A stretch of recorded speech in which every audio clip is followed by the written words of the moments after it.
خلیل الرحمان قمر پاکستان کی بڑی معروف شخصیتیں ہیں۔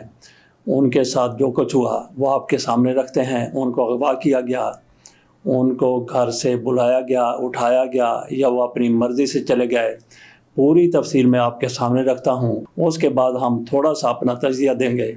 پاکستان کی ایک بڑی شخصیت اور نامور رائٹر خلیل الرحمان قمر کے ساتھ جو کچھ ہوا انتہائی زیادہ افسوسناک ہے۔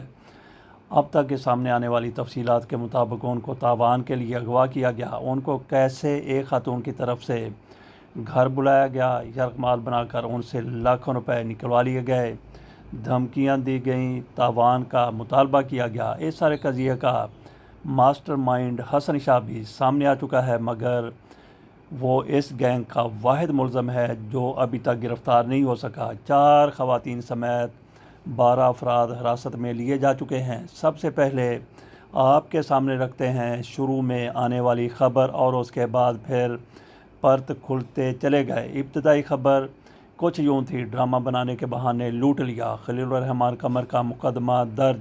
خلیل الرحمان نے سندر تھانہ میں درج کرائی گئی FIR میں بتایا کہ ایک خاتون نے انہیں ڈرامہ پروڈیوس کرنے کے بہانے بلایا، جہاں مسلح افراد نے ان سے رقم چھیننے کے علاوہ اغوا کیا اور ان کے فون کا ڈیٹا بھی کاپی کر لیا۔ خلیل الرحمان قمر نے 15 جولائی کو اپنے ساتھ ہونے والے ڈکیتی اور اغوا کی واردات کی FIR 21 جولائی 2024 سوموار کو لاہور کے تھانہ سندر میں درج کروائی۔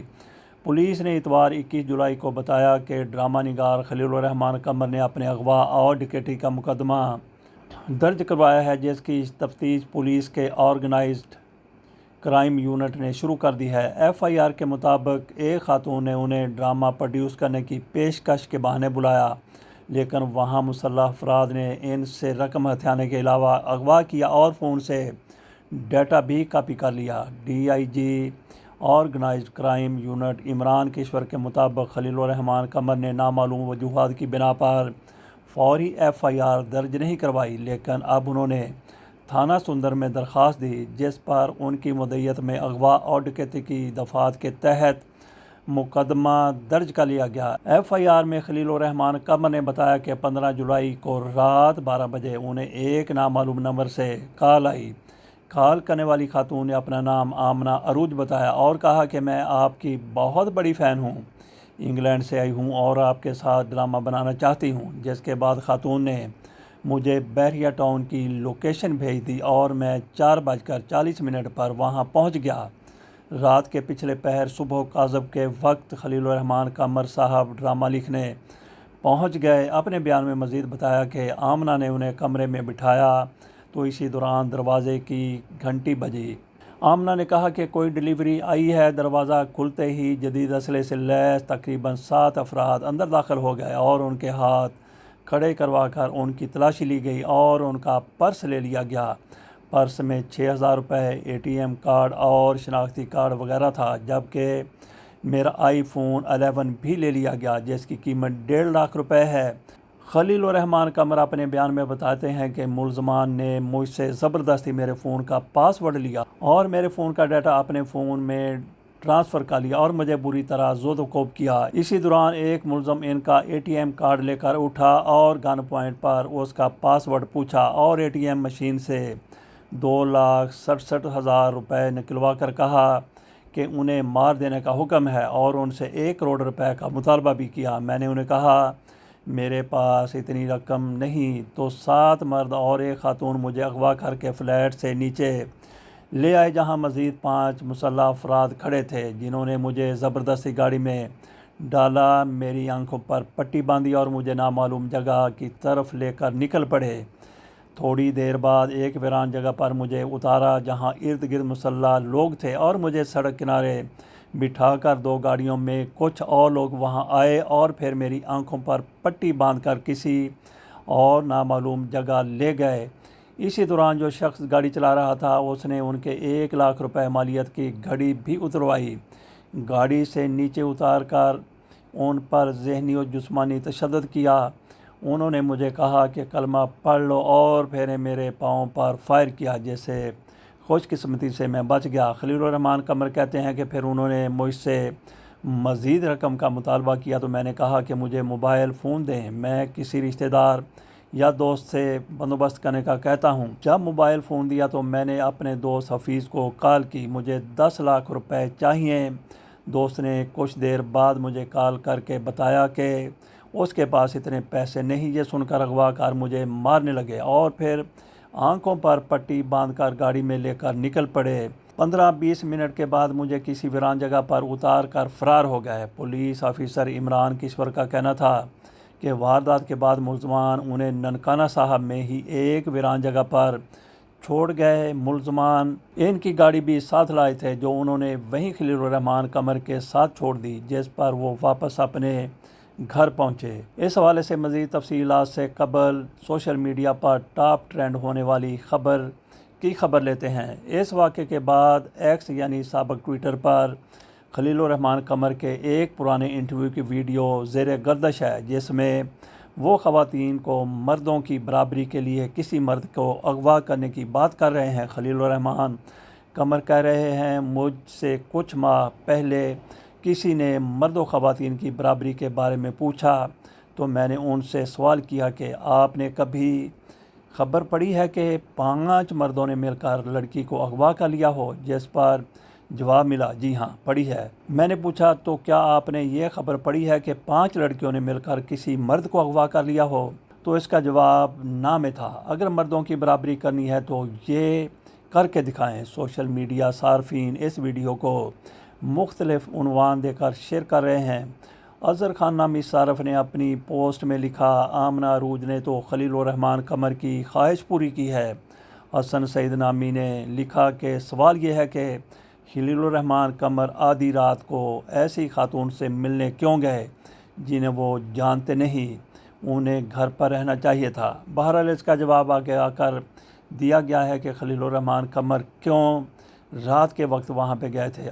اب مزید خبروں پر نظر دوڑاتے ہیں۔ 22 جولائی پیر کو عمران کشور نے لاہور میں پریس کانفرنس میں بتایا کہ او سی یو ماڈل ٹاؤن نے کامیاب کارروائی کرتے ہوئے واردات میں ملوث 12 ملزمان گرفتار کر لیے۔ گرفتار ملزمان میں آمنہ عروج، ممنون حیدر، ذیشان قیوم، جاوید اقبال، تنویر احمد، فلک شیر، قیصر عباس، رشید احمد، میاں خان، بابر علی، شمائل بی بی اور مریم شہزادی شامل ہیں۔ انہوں نے مزید بتایا کہ خلیل الرحمان قمر کو ہنی ٹریپ کرنے والی خاتون کو بھی گرفتار کر لیا گیا ہے، جس سے مختلف پہلوؤں سے تفتیش جاری ہے۔ ملزمان کو وقوع کے چند گھنٹوں بعد ہی ٹریس کر کے گرفتار کر لیا گیا تھا اور ان سے وقوع میں استعمال ہونے والی 3 گاڑیاں، وائرلیس سیٹ، جدید رائفلیں، پسٹلز اور درجنوں گولیاں برآمد ہوئی ہیں۔ خلیل الرحمان قمر کو جھانسا دینے والی مرکزی ملزمہ آمنہ عروج کا بیان ریکارڈ کر لیا گیا۔ پولیس کے مطابق ملزمہ آمنہ عروج نے خلیل الرحمان قمر کو ہنی ٹریپ کیا۔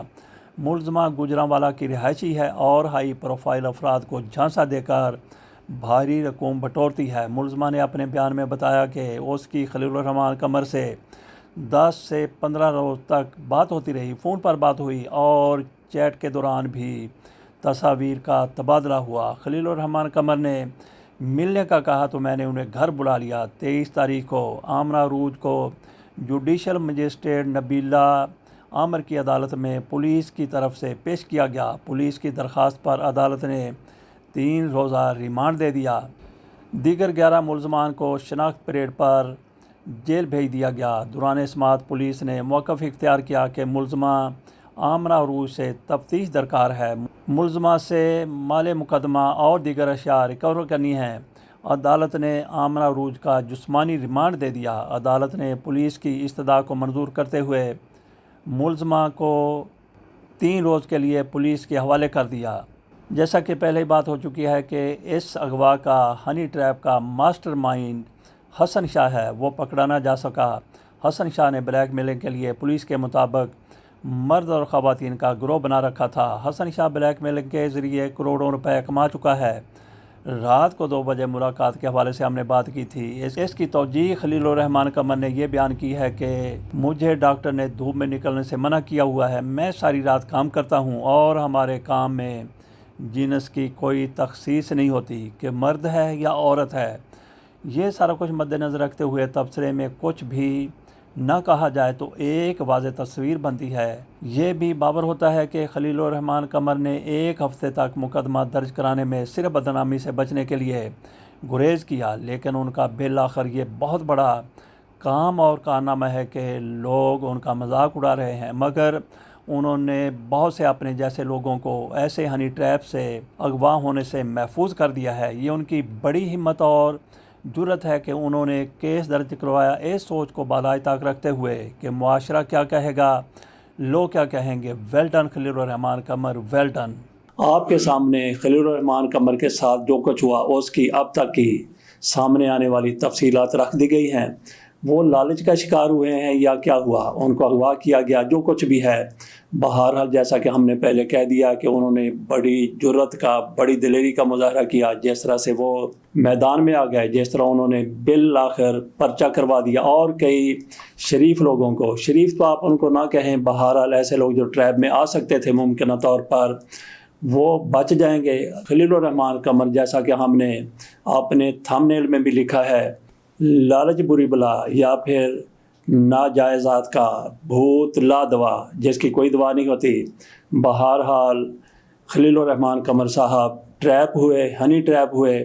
اسی طرح سے ہو سکتا ہے یہ لالچ میں آ گئے ہوں۔ اسی طرح سے مولانا جگنی، وہ بھی لالچ میں آئے تھے، ان کو بھی کسی نے آ کے کہا کہ مولانا آپ کی ہم نے بڑی ویڈیوز دیکھی ہیں، آپ جس طرح سے بات کرتے ہیں، ہم یہ چاہتے ہیں کہ ہمارے پاس بھی آپ آئیں، جو بھی آپ کی فیس ہے یہ آپ کی ہتھیلی پر رکھتے ہیں۔ انہوں نے مولانا صاحب کی ہتھیلی پر کچھ ایڈوانس رکھا اور کچھ انہیں کہا کہ وہاں جا کر دیں گے۔ جیسے جناب مولانا ناصر مدنی صاحب ان لوگوں کے ساتھ گئے، گاڑی میں ان کو بٹھایا، راستے میں حلوہ پوڑی کھلایا اور وہاں جا کے ان کی مالش کی، ان کو لمحہ پا لیا گیا، اور ان کے ساتھ جو کچھ پھر کیا گیا وہ پوری دنیا نے بعد میں ان کی زبانی سنا، اور ان کے جسم پر جو نشانات پڑے ہوئے تھے وہ بھی انہوں نے اپنے دوستوں کو، اپنے ساتھیوں کو دکھائے۔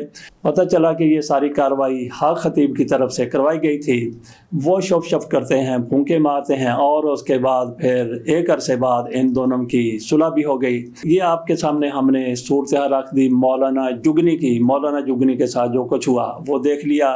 لالچ میں آ گئے تھے، مار کھائی، کٹ کھائی، اپنے پاسے سے کے وکیوں کو تاؤ دیتے رہے، سیک دیتے رہے۔ بہرحال وہ عقل کر گئے، اس کے بعد ان کی اپنی شف شف نکل گئی۔ کبھی انہوں نے پھر ایسی ویڈیو نہیں بنائی کسی کے خلاف، کسی کی کردار کشی والی۔ بہرحال سیاستدانوں کے حوالے سے وہ اب بھی باز نہیں آئے، ہو سکتا ہے کسی دن سیاستدان بھی مولانا جگنی کو اٹھا کر لے جائیں۔ اسی طرح سے محمد علی مرزا صاحب، وہ بھی کوئی سیاستدانوں کے بارے میں، کچھ مذہبی لوگوں کے بارے میں اسی طرح کی واہی تباہی بکتے رہتے ہیں۔ کچھ لوگوں کی طرف سے ان کو مولانا چمٹی کا نام دیا گیا ہے۔ عمران خان کے حوالے سے بھی انہوں نے کچھ فتوے دیے ہیں اپنے ساتھیوں کے بارے میں، جس طرح سے وہ خود عالم دین ہیں۔ کچھ علماء کرام کے بارے میں بھی ان کی طرف سے ایسی ہی بےہودہ گوئی کی جاتی ہے، تو وہ بھی ہو سکتا ہے کسی دن ایسے لوگوں کے ہتھے چڑھ جائیں اور وہ بھی ایسی ہی بے برکات کا سامنا کریں جیسی مولانا مدنی، مولانا جگنی کے حصے میں آئی تھی۔ مولانا جگنی کے ساتھ جو کچھ ہوا وہ آپ نے دیکھ لیا۔ اگر مولانا چمٹی صاحب باز نہیں آتے تو ان کے ساتھ بھی کسی گروپ کی طرف سے، کسی مذہبی گروپ کی طرف سے، کسی سیاسی گروپ کی طرف سے وہی کچھ کیا جا سکتا ہے جو مولانا جگنی کے ساتھ کیا گیا تھا۔ اجازت دیجیے، اللہ حافظ۔